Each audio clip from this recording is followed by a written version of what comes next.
از دموکراسی بیزاریم. ما بیشتر از حقوق اسلامی خود چیزی دیگر نمیخواهیم. مرگ به دموکراسی.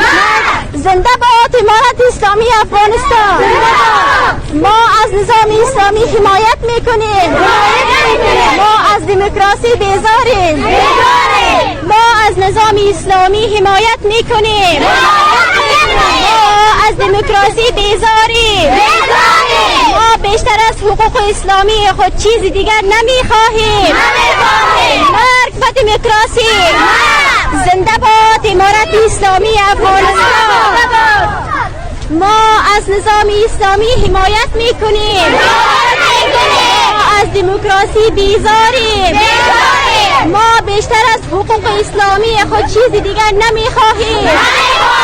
مرگ به دموکراسی. زنده باد امارت اسلامی افغانستان.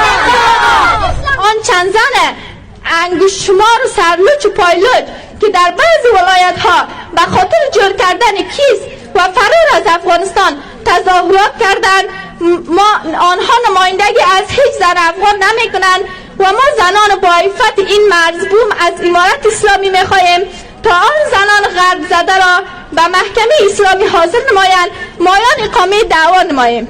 حق زن آزادی مطابق قواعد و قانونی که الله و پیامبرش دستور داده. بله زنان حق دارن معلم باشند، دکتر باشند، تعلیم یابند، تعلیم دهند، همان گونه‌ای که اسلام برایشان اجازه داده. زن اسلام پاکترین زن جهان است خواهرها.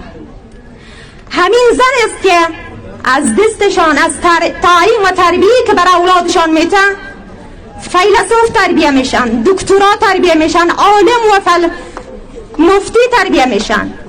این زن است ما و شما را به دنیا آورده و این حق داره.